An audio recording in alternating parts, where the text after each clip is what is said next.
بسم اللہ الرحمن الرحیم 10 چیزوں سے نکاح ٹوٹ جاتا ہے۔ آج کی اس ویڈیو میں ہم طلاق کے علاوہ وہ اسباب بتائیں گے جن سے نکاح ٹوٹ جاتا ہے، زوجیت کا رشتہ ختم ہو جاتا ہے۔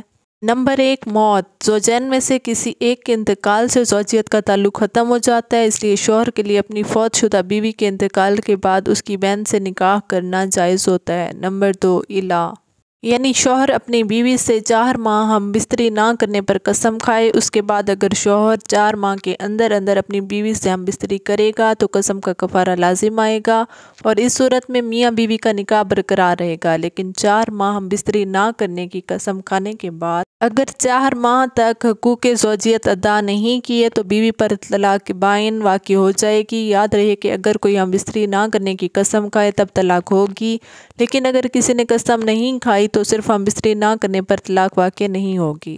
نمبر 3، اگر کسی شخص نے اپنی بیٹی کو شہوت کے ساتھ بلا حائل ہاتھ لگایا تو اس بیٹی کی ماں یعنی اس کی بیوی اس پر ہمیشہ کے لیے حرام ہو جائے گی اور نکاح ختم ہو جائے گا۔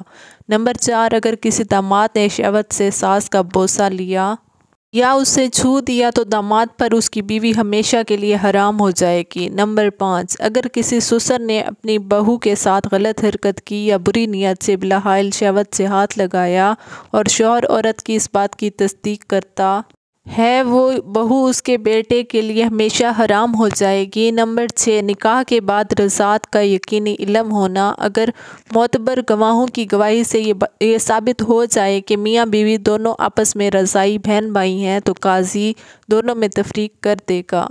نمبر 7، ارتداد، دین اسلام سے پھر جانا۔ زوجین میں سے اگر کوئی بھی دین اسلام چھوڑ دے والعیاذ باللہ تو دونوں کا نکاح ختم ہو کر دونوں میں علیحدگی واقع ہو جاتی ہے۔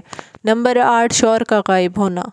اگر شوہر 4 سال سے زیادہ عرصے سے غائب ہو جائے اور اس کا کچھ پتہ نہیں چلتا تو قاضی اس کی بیوی کو نکاح سے آزاد کر سکتا ہے۔ نمبر 9، خلا۔ میاں بیوی باہمی طور پر اس بات پر راضی ہو جائیں کہ بیوی شوہر کو کوئی مالی عوض دے گی، جیسے اپنا مہر معاف کر دے گی، اور شوہر اس مالی عوض کے بدلے میں بیوی کو اپنی زوجیت سے آزاد کر دے گا، چنانچہ شوہر کے خلا دینے سے بیوی پر طلاق بائن واقع ہو جائے گی۔